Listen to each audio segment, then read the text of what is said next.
인천에서 사역할 때 가끔 이제 교회를 찾아오는 사람들이 있었는데요. 되게 낯선 사람들은 이제 도움을 요청하기 위해서 찾아옵니다. 그 가운데 이제 기억에 남는 청년 한 명 있는데 이 청년이 찾아와 가지고 이제 밥을 달라는 거예요. 밥을 달라는 청년의 상태가 이 밥을 주고 싶은 마음이 들게 생기지는 않았어요. 왜냐하면 이제 좀 통통했기 때문입니다. 우리 신학교 다닐 때 어떤 친구, 굉장히 깡마른 친구가 저를 보고 한번 그런 말을 했던 적이 있어요. 너 같으면 성도들한테 긍휼히 여김을 받을 수가 없어. 나같이 말라야지 성도들이 긍휼히 여겨. 그러는데 뭐 틀리지 않다고 생각을 했어요. 일단 통통한 친구가 찾아와 가지고 이제 밥을 달라고 하니까 좀 의아했죠. 그래서 제가 질문을 했어요. 밥만 주면 되냐 그랬더니 밥만 주면 된대요. 반찬 어떡할 건데 그랬더니 소금 있으면 소금 달라는 거예요. 그래서 이 밥을 어떻게 소금하고만 먹냐 그랬더니 너무 며칠 굶어서 너무 허기지니까 소금만 있으면 밥을 먹을 수 있을 것 같아요라고 그러더라고요. 그래서 제가 밥은 못 주고 이제 밥값을 줘서 보내기는 했습니다. 밥값을 준 이유는 이 허기짐의 고통을 알잖아요. 이게 이제 하루 이틀 뭐 굶어서 느끼는 고통, 그게 이제 여러 날이 되면 이제 이루 말할 수 없는데 이제 그 고통을 아니까 뭐 그 말이 어찌 되었든지 간에 일단 뭐 가면서 밥이라도 사 먹으라 해서 이제 돈을 줘서 보내기는 했어요. 여러분 그런 고통을 이제 겪어 보신 적이 있는지요? 그런 고통을 겪는다는 건 굉장히 힘든 일인데 오늘 예수님은 그렇게 이제 줄이고 목마른 자가 이제 복이 있다 하는 것이 오늘 우리가 네 번째 나누는 이제 복에 관한 말씀입니다. 자, 물론 이제 마태복음에서는 의에 줄이고 목마른 자가 복이 있도다 이제 이렇게 말씀하시긴 했지만 이제 누가복음은 직접적으로 그냥 이제 줄인 자는 복이 있다 이렇게 간단하게만 말씀을 하셨어요. 뭐 이것뿐만이 아니라 우리가 이제 지난번에 이제 제일 처음에 보았던 이 가난한 자에 대한 복도 누가복음은 그냥 앞에 어떤 수식어 없이 가난한 자가 복되도다 이렇게 말씀하셨습니다. 이제 이걸 이제 마태는 조금 다르게 그 가난이 심령의 가난함이고 오늘 이 줄이고 목마름이라고 하면 이제 의에 줄이고 목마름이라고 하는데 이거 어느 것이 맞느냐 틀리느냐 뭐 굳이 따질 필요는 없어요. 우리 예수님이 이 말씀 저도 나중에 알았는데 딱 한 번 하고 만 말씀이 아니라 여기저기 다니시면서 이제 하셨던 말씀이라고 보시면 되고요. 그리고 이제 여기저기 다닐 때 사람들이 다르다 보니까 이제 그때그때 상황에 따라 이제 조금 다르게 말씀하셨을 가능성도 많고요. 또 그걸 어떻게 말씀하셨든지 이제 그걸 뭐 직접 듣고 기록한 제자나 아니면 누구한텐가 전해 듣고 기록한 제자나 서로 조금 다르게 기록할 수 있어요. 이 사람의 기억이라고 하는 게 사람마다 다르잖아요. 주일날 제가 설교를 모든 분들에게 똑같이 전달하지만 여러분들 기억하는 내용이 각기 다 다를 수 있는 것처럼 이 예수님의 제자들도 예수님이 하신 많은 말씀들을 여기서 듣고 저기서 듣고 하다 보니까 이제 이게 서로 조금씩 이제 다르게 기록이 되고 다른 내용으로 전해질 수 있다라고 하는 의미입니다. 한 가지 분명한 것이 있다면 줄이고 목마른 자가 복이 있다 말씀하셨고 그 줄이고 목마름이 의에 대하여 줄이고 목마름이라고 한다면 더욱 복이 있다라고 하는 이제 말씀인데요. 자, 이 말씀 우리가 들으면서 이제 드는 생각, 그래 줄이고 목마른 가운데서 정말 밥 한 그릇 먹을 수 있고 물 한 모금 마실 수 있다라고 하면 이게 복된 일이지. 뭐 그것이 금식이 됐건 기아가 됐건 어떤 형태로든 먹지 못하는 고통은 굉장히 큰 것인데 그런 가운데서 양식을 구할 수 있고 먹을 수 있다면 정말 감사하고 맛있게 먹을 수 있으니까 이게 복된 것이 아니겠는가라고 하는 생각을 할 수 있습니다. 그런데 그 상황에 잘 생각을 해보면 줄이고 목마른 자가 복된 것이 아니라 실은 마시고 먹게 된 자가 복된 것이지요. 오히려 줄이고 목마른 자는 고통 가운데 있었던 거예요.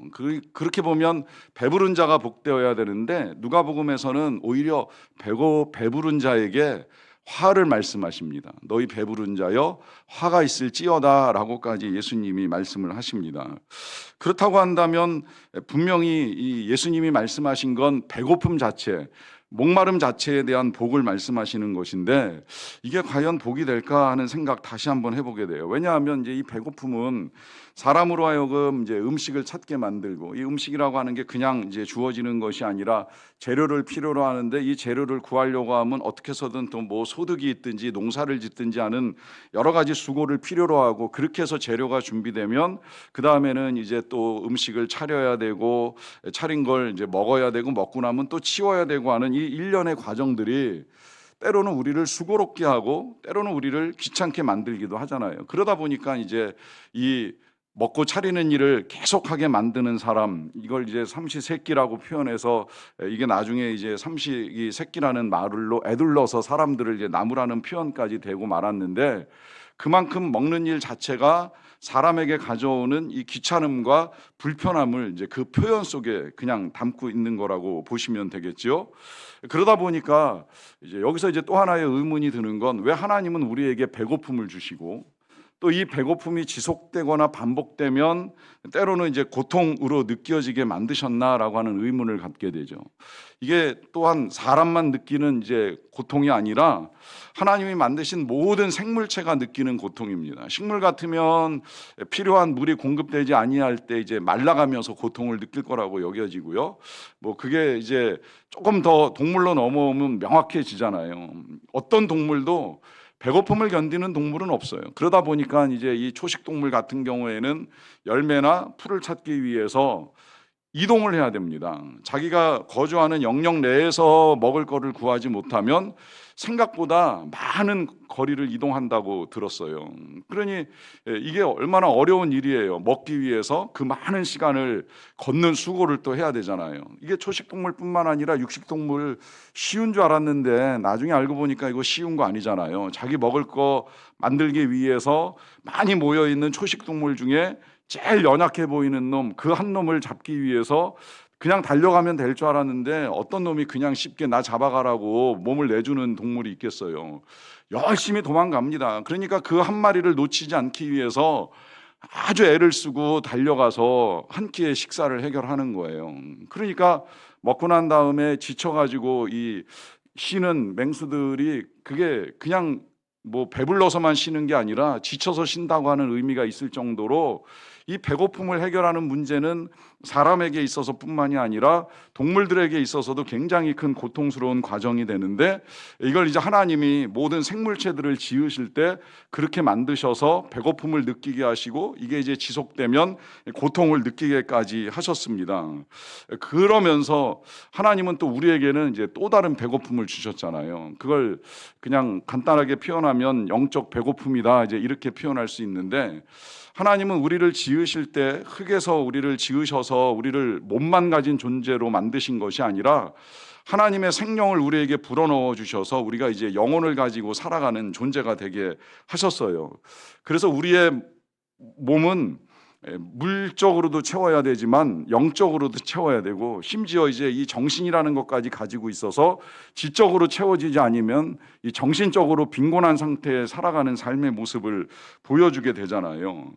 그러니까 우리의 몸이라고 하는 건 이 육적으로뿐만 아니라 지적으로 영적으로 골고루 다 채워질 때에 이제 이 균형 잡힌 삶의 모습을 이루어갈 수 있는데, 그때 영적으로 채워지지 않은 부분에 대한 이제 우리의 이 배고픔이 의에 줄이고 목마름이라고 할 수 있습니다. 그런데 이 의에 줄이고 목마름을 사람마다 이제 느끼는 강도가 조금 다른 것 같아요. 생각해 보니까 이 몸의 배고픔도 그렇더라고요. 저는 평생 살면서 한 몇 번 정도 정말 손에 꼽을 만큼 입맛이 없다, 이 밥맛이 없다, 이제 이런 걸 느껴본 적이 있긴 합니다만은, 저는 이제 그 이외에는 거의 이 입맛이 없다는 말 좀 과하게 표현하면 아직까지는 잘 어떤 의미인지 정확하게 잘 몰라요. 왜 입맛이 없지? 왜 밥맛이 없지? 난 늘 배고픈데.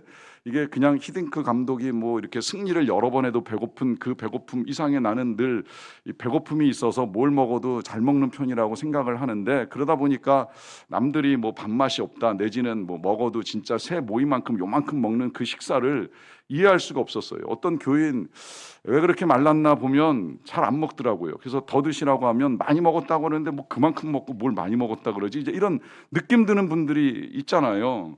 그런 생각을 가지고 살다 보니까 나중에 이제 알게 된 거잖아요. 아, 사람마다 식욕의 차이가 있다. 저같이 잘 먹는 사람이 있는가 하면 조금 먹어도 그냥 배고픈 줄 모르고 아니면 죽지 않을 만큼만 먹고 살아가는 분들도 계시다, 이제 이걸 알게 된 거예요. 그런데 이제 이 차이가 뭐 사람마다 이제 다를 수 있다고 생각을 해요. 보니까 수면욕도 그렇더라고요. 저같이 일정한 수면을 취하지 아니하면 하루를 활동하는데 굉장히 어렵다 이렇게 생각하는 사람도 있는 반면에 나중에 보니까 뭐 두세 시간 자고도 뭐 별로 피곤하지 않아요. 이걸 연세가 들어도 그렇게 말씀하시는 권사님을 보면서 참 대단하다고 생각했는데, 사람마다 식욕, 수면욕 뭐 조금씩 다 다를 수 있다고 생각을 해요. 그러다 보니까 영적인 목마름, 영적인 배고픔도 이게 사람마다 욕구가 조금씩 다른가, 이제 이런 의문을 가졌던 적이 있어요. 그런데 말씀을 보면서 그건 아니지 않나 하는 생각이 드는 거예요. 왜냐하면 주님이 말씀하셨잖아요. 의에 줄이고 목마른 자가 복이 있다. 또 심령이 가난한 자가 복이 있다. 이렇게 말씀하시는 건, 이건 뭔가 줄이고 목마름이 필요한 거예요. 줄이고 목마름이 있어야 복된 거예요. 이게 우리에게 필요하지 않다면 주님이 굳이 여기저기 다니면서 사람들 만날 때마다 이 비슷하고 똑같은 말씀을 반복하셨어야 될 이유가 있었겠습니까? 필요하니까 말씀하신 거죠. 복이 되니까 말씀하신 거예요. 그러니까 이제 우리에게 이 의에 줄이고 목마름이라고 하는 건 뭐 누군 있고 없고의 문제가 아니라 우리에게 꼭 있어야 될 것이다 라고 하는 것이 너무나도 분명한 것인데, 그렇다고 한다면 정말 우리 각자에게 여러분들이 이제 질문을 하셔야죠. 나는 의에 줄이고 목마름이 있는가 하는 질문을 하셔야 되고, 그 질문을 하게 되면 곧바로 이제 뒤따르는 질문이 있게 되죠. 그럼 의는 뭔가? 이게 도대체 뭔데 나에게 있어서 목마름과 배고픔을 느껴야 하느냐라고 하는 이제 질문을 하실 수 있는데요. 일단 먼저 이 줄이고 목마름이라고 하는 개념 자체를 이제 잘 이해하셔야 되는 것이, 이게 진짜 말씀드린 대로 그냥 밥 한 끼 못 먹어서 아니면 뭐 조금 늦게 먹어가지고 겪게 되는 그런 배고픔의 의미 아니에요. 우리 어렸을 때 청소년기에 그땐 도시락 싸갖고 다니면서 이제 이 점심 시간 돼야 밥을 먹는데 보면 꼭 왜 2교시 끝나고 미리 도시락 뚜껑 여는 친구들 있잖아요. 저도 몇 번 그래 봤는데 이게 4교시 끝날 때까지 기다리는 게 이제 너무 힘이 드는 거예요. 그러다 보니까 이제 중간에 이제 밥 뚜껑을 열어가지고 미리 한 절반 정도 먹고 그 다음에 이제 점심 시간에 나머지를 먹는 이제 그런 일을 반복하는데, 그 정도의 배고픔 가지고 말하는 것이 아닙니다. 이 배고픔, 헬라어 페이논테스라고 하는 이 단어는 정말 몇 날 며칠을 굶어서 뭐라도 먹지 않으면 안 되는 상태. 이거 제일 쉽게 여러분 탈북민으로 이해하시면 돼요. 그 북한에서 이 상태로 살다간 정말 굶어 죽게 생겨가지고 이 추운 겨울 1월 엄동설안에 이때 안 넘으면 또 못 넘는 거예요. 이때나 그나마 이제 두만강이 얼으니까 그때 강을 건너다가 빠져 죽어도 내가 어떻게든 이 땅을 벗어나야 되겠다라고 하는 이 절박함 가운데 추구하는 배고픔을 가지고 말하는 거예요. 이거 성경에서는 이 예수님 비유 가운데 왜 탕자의 비유에서 나오잖아요. 그 친구가 집 나가서 배고프니까 나중에 먹게 된 음식 뭐라고 이야기해요? 지엽열매라 그러죠. 이 지엽열매가 사람이 먹는 음식이 아니에요. 실제 실물을 봐도 이걸 어떻게 먹지 하는 그것. 그래서 사람이 먹을 수 없기 때문에 돼지에게나 던져주는 열매가 지엽열매인데, 이거라도 먹고 살지 않으면 안 되겠는 그 배고픔을 가지고 지금 예수님이 이것이 줄인 것이다 라고 하는 말씀을 하시는 거예요. 목마름 역시 마찬가지예요. 목마름, 제가 이렇게 설교하다가 목말라서 이 물 한 컵 마시는 그 정도의 목마름 가지고 하는 이야기가 아니잖아요. 이 목마름은 사슴이 시냇물을 찾을 때의 목마름인데, 이 사슴의 특성을 아마 들어보셨을 거예요. 사슴은 혀가 굉장히 가늘고 얇고요. 그리고 해부해 보면 사슴의 식도는 마치 이 셀로판지 같이 가늘다라고 얇다는 이야기가 있어요. 그러니까 그 얇은 혀와 얇은 식도가 물이 적절할 때 축여져야 되는데, 이게 적절할 때 축여지지 아니하면 혀는 입천장에 붙고 식도가 말라 붙어가지고 더 이상 뭘 마시거나 먹을 수가 없게 되는 상태. 그러다 보니까 이 사슴이 물을 찾을 때는 엄청난 갈망을 가지고 찾는 거예요.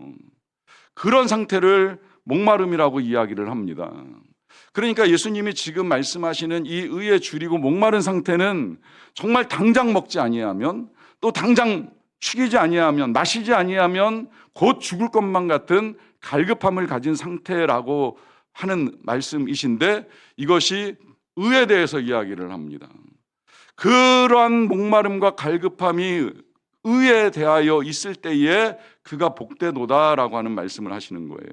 자, 그러면 여기서 말씀하시는 이 의라고 하는 것이 무엇이겠습니까? 여러분, 이 의라고 하는 건 하나님이 가지고 계신 건데, 우리 하나님은 완전하고 거룩하신 의를 지니신 분이십니다. 그런데 그런 하나님을 만나기 위해서 우리가 하나님 앞에 나아올 때에 그 하나님 앞에 설 수 있는 우리의 상태 또한 의로워야죠. 우리도 그 완전함과 거룩함을 가지고 나가야죠. 왜냐하면 우리에게 그런 완전한 의가 없다라고 한다면, 그러면 감히 하나님 앞에 누가 서겠습니까? 누가 나아가겠습니까? 그러니까 이사야 선지자가 하나님의 임재를 경험할 때 두려워 떠는 거예요. 화로다, 나로 망하게 되었도다. 내가 감히 거룩하신 하나님을 배웠도다. 그 거룩하신 하나님 앞에 나아갈 때에 자신이 나갈 수 없는 존재라는 그 사실에 대해서 뼈아프게 고통을 느끼는 고백인 거예요. 그게 의에 줄이고 목마름입니다. 여러분, 우리가 가끔은 의문을 제기해요. 하나님 정말 계신가? 하나님 한번 봤으면 좋겠다. 저는 오늘도 이 예배의 자리에 나올 때 하나님이 안 보이시는 게 너무 감사해요. 보인다면 정말 그 앞에 나갈 수 있을까? 감히 나갈 수 있을까? 어떻게 나갈 수 있을까? 그 완전하고 거룩한 의를 지니신 하나님 앞에 내가 어찌 나가서 감히 그 앞에 설 수 있을까 하는 생각을 하는 거예요. 그렇게 생각할 때에 내가 하나님 앞에 설 수 없는 죄인이라는 사실이 뼈아프게 느껴지는 그것이 바로 의에 줄이고 목마름입니다. 이걸 우리가 최근에도 다시 새벽에 배울 기회가 있었잖아요. 선한이 오직 하나님 한 분뿐이신 거예요. 가장 악한 존재 사탄, 그 사이 어딘가에 자리 잡고 있는 우리는 의로운 사람 한 명도 없는 거예요. 그 중간 어디쯤에서, 여러분 어디쯤에 있다고 생각하십니까? 그것도 잘 생각을 해보셔야 돼요. 그동안 열심히 교회 잘 다니고 신앙생활 해왔으니까 하나님 가까이 가 있겠지라고 생각하는 그 순간, 여러분 그 순간조차도 우리는 또 다른 교만함에 빠져서 하나님 앞에 나아갈 수가 없게 되는 것입니다. 그러니까 그 하나님 앞에 설 때에 나의 이 부족함이 뼈저리게 느껴지는 그 상황이 바로 의에 줄이고 목마름이라 하는 거예요. 거룩하신 하나님의 강렬한 그 빛 앞에 비추어 보니 나 스스로는 먼지투성이고 오물덩어리였다는 사실을 깨닫는 이 절망이 바로 의에 줄이고 목마름이에요. 더 안타까운 건 뭐냐면, 그런 나의 자신을 발견하고 그러면 이제 좀 다르게 살아야지, 새로워져야지 라고 생각을 합니다. 사람들에 따라서는 그런 내가 달라졌다 이제 이런 생각을 하면서 그래도 이쯤 되면 괜찮지 않을까라고 하는 생각을 하는데요. 여러분, 그 다름에 대해서 최근에 우리나라 요리 경연대회에서 1등한 사람이 남겨준 아주 유명한 명언이 하나 있더라고요. 1등을 했는데, 굉장히 센 경기에서 1등을 했는데 그가 소감을 말하면서 했던 말, 이런 말 들어보신 분 계실 거예요. 제가 그동안에 요리를 잘하는 척 했습니다. 제가 봤을 땐 그런 분이 아닌데, 정말 요리를 잘하는 사람인데 자기가 지금까지 해왔던 그 모든 요리는 잘하는 척 했을 뿐이다 라고 하는 거예요. 참 귀한 고백이라는 생각이 들었어요. 우리 그동안에 혹시 거룩한 척 하지 않았나요? 우리 혹시 그동안에 신앙 좋은 척 하지 않았나요? 우리 그동안에 의로운 척 하며 살아왔던 거 아닐까요? 여러분, 사도 바울이 정말 의롭다고 하면 그만큼 의로운 사람 없잖아요. 그만큼 열심히 말씀과 율법을 연구한 사람이 어디 있습니까? 그 율법대로 살기 위해서 그만큼 열심히 삶을 살았던 사람이 어디 있습니까? 그가 회심하고 난 다음에 예수님을 위하여 그만큼 선교한 사람이 어디 있습니까? 그만큼 죽을 고비 넘겨가면서 예수를 전하기 위하여 애를 쓴 사람이 과연 어디에 있겠습니까? 그런데 그 많은 일들을 감당하고 난 다음, 그 다음에 그의 고백 아시잖아요. 난 지금도 죄인 중에 괴수입니다. 과거형 아니에요. 옛날 이야기 아니에요. 나 그때 그랬다가 아니에요. 난 여전히 지금도 죄인 중에 괴수입니다. 죄인 중에 괴수라고 하면 그가 처해 있는 위치는 하나님 가까이가 아니라 여기 100% 악을 지닌 사탄 바로 앞자리를 말하는 거예요. 거기서 하는 고백인 거예요. 그는 여전히 의에 줄이고 목마른 마음을 가지고 있었던 거예요. 이 문제가 이제 너무 중요하니까 우리 예수님이 비유로도 설명을 잘 해주셨어요. 바리새인과 세리가 같이 기도하러 성전에 올라간 이야기 들어보셨을 겁니다. 자, 바리새인이 하나님 앞에 나아가서 뭐라고 기도를 드립니까? 나는 다른 사람들과 다릅니다. 나는 다른 사람들처럼 토색한 일도 없고 가늠한 일도 없고 불의를 행한 일도 없습니다. 특히 저기 뒤에 앉아서 기도하겠다고 따라온 저 세리와는 더더욱 다르고요. 그리고 나는 일주일에 2번 금식하고 매 11조를 빼먹은 적이 없습니다라고 자신 있게 하나님 앞에 기도를 드리죠. 세리 어떻게 기도합니까? 감히 고개를 들지 못하고 하늘을 쳐다보지도 못하면서 다만 가슴을 치면서 하나님 불쌍히 여기소서 나는 죄인이로소이다 라고 하는 고백을 하지요. 자, 이 두 사람에 대해서 예수님이 판단을 내려주셔요. 예수님이시니까 하실 수 있는 판단이에요. 뭐라고 판단하시는지 우리 누가복음 18장 14절 말씀 볼게요. 내가 너희에게 이르노니 이에 저 바리새인이 아니고 이 사람 세리가 의롭다 하심을 받고 그의 집으로 내려갔다 하십니다. 덧붙이시기를 무릇 자기를 높이는 자는 낮아지고 자기를 낮추는 자는 높아지리라 하십니다. 여기에 의에 줄이고 목마르다라고 하는 것이 어떤 의미인지 충분히 들어있다고 생각을 합니다. 여러분, 우리는 하나님 앞에서 감히 우리의 의를 드러낼 게 아무것도 없어요. 그렇기 때문에 악인이 형통하다, 의인이 고통을 당한다 말할 것도 없는 거예요. 여러분, 우리가 저든 여러분들이든 누구든 고통을 당한다면 그거 당연한 거예요. 우리가 악한데 죄인인데 죄 가운데 살아왔으니 고통당하는 거 이게 부당한 게 아니더라고요. 당연한 거지. 죄인이 고통을 당하는 건 당연한 거 아니겠습니까? 죽지 않는 게 다행이지. 근데 형통하다? 이건 의 때문에 받는 결과가 아닌 거예요. 형통하다면, 뭔가 내 인생이 형통하다면 전적인 하나님의 은혜인 거예요. 하나님이 주셔서 감사한 거예요. 그렇게만 생각하시면 틀릴 게 하나도 없습니다.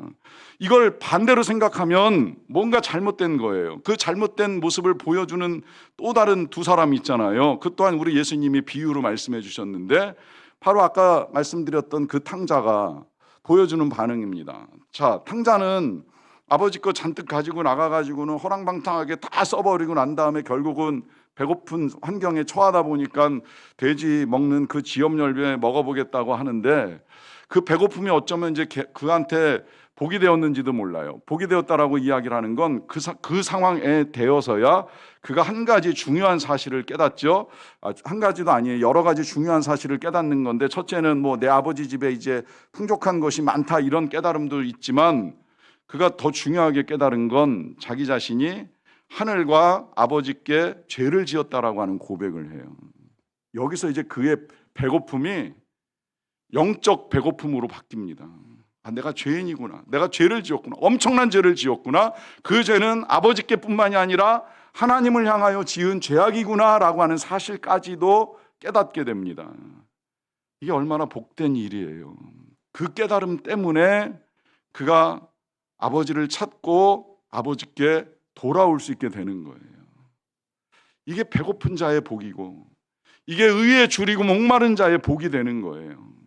그가 그걸 깨달아서 아버지를 찾고 나아오는데 막상 오니까 얼마나 배부릅니까? 얼마나 맛있는 걸로 그 배를 채웁니까? 그뿐이겠습니까?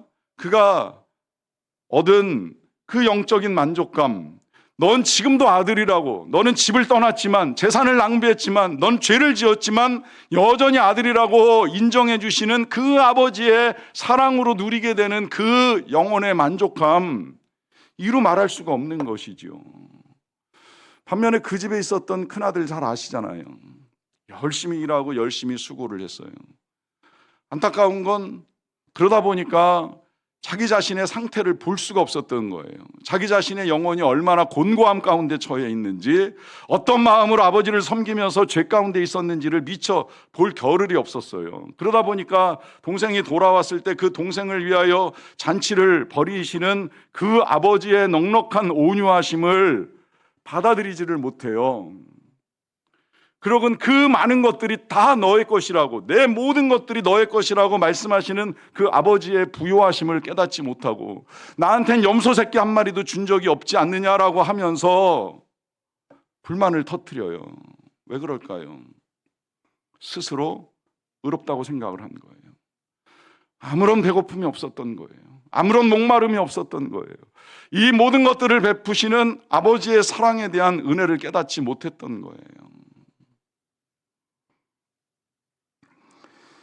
여러분, 우리에게 하나님의 은혜는 우리가 불의하다는 사실을 인정하고 그 은혜를 구할 때 하나님의 은혜가 임합니다.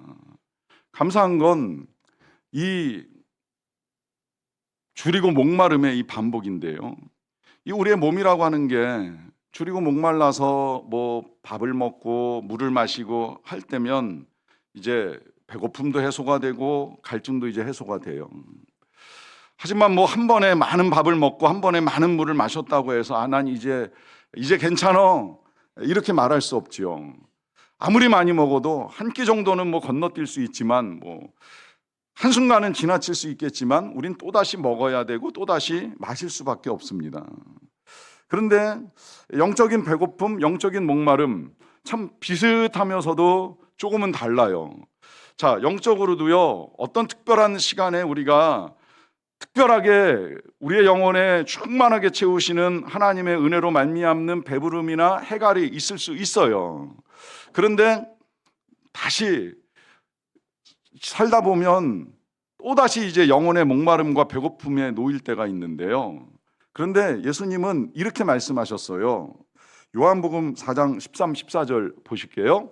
예수께서 대답하여 이르시되 이물은 이제 세상에서 일반적으로 마실 수 있는 물을 말하는데 그 물을 마시는 자마다 다시 목마르게 되는데 내가 주는 물, 우리 예수님이 주시는 물을 마시는 자는 영원히 목마르지 아니하리니 내가 주는 물은 그 속에서 영생하도록 솟아나는 샘물이 되리라 하시면서 주님이 주시는 물을 마실 때에 목마르지 아니할 것을 약속을 하십니다. 그러다 보니까 이거 누구랑 하신 약속인지 아시죠? 사마리아에서 물 깃던 여자하고 하신 약속인데 이 약속을 딱 듣자마자 여자는 어디 세상에 그런 물이 있어? 한번 먹으면 목마르지 아니한 물이 있어? 이제 이러면서 예수님한테 그 물 좀 빨리 주세요. 제가 다시 여기 물 길러 오지 않게 그 물을 좀 주시면 안 되겠어요? 라고 하는 말씀을 드렸는데 예수님이 그가 원하는 걸 주시지는 않았어요. 왜? 이 물은 그런 의미의 물은 아니었던 거예요. 그러면 어떤 의미의 물인가? 이 물을 예수님이 초막절에 예루살렘 성전에 올라가서 다시 한번 이제 이렇게 말씀을 하십니다. 명절 끝날, 이 초막절 명절 끝나는 날에 곧 큰 날에 예수께서 서서 외쳐 이르시되 누구든지 목마르거든 내게로 와서 마시라. 나를 믿는 자는 성경의 이름과 같이 그 배에서 생수의 강이 흘러나오리라 하십니다. 자, 목마르다면 오라 초대하십니다. 어떤 의미예요?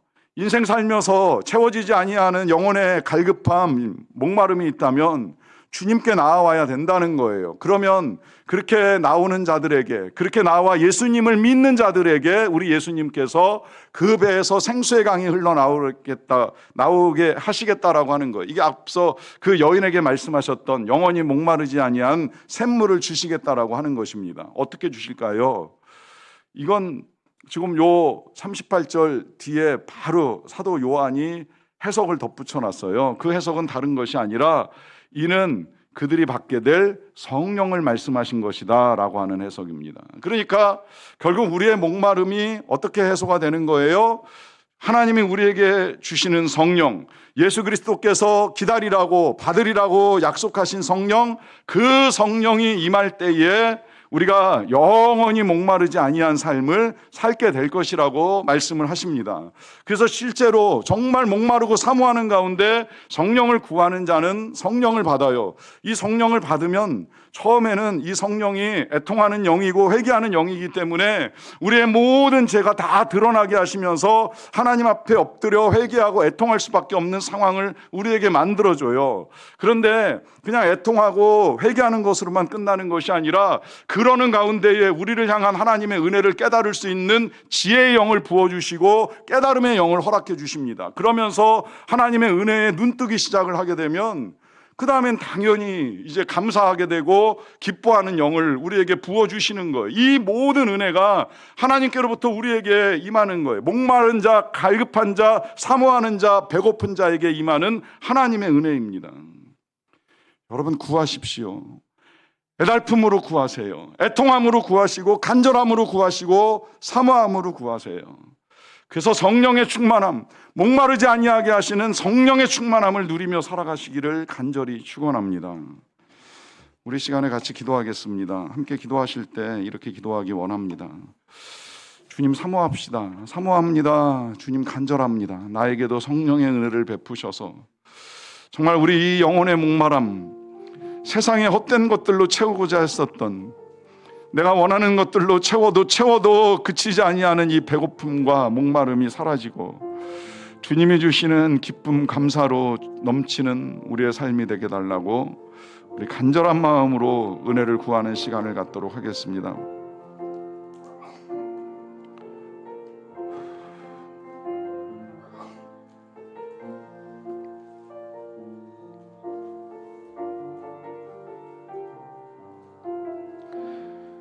하나님 갈망합니다. 목마릅니다. 배고픕니다. 주의 성령이 우리 모두에게 임하기를 간절히 원합니다.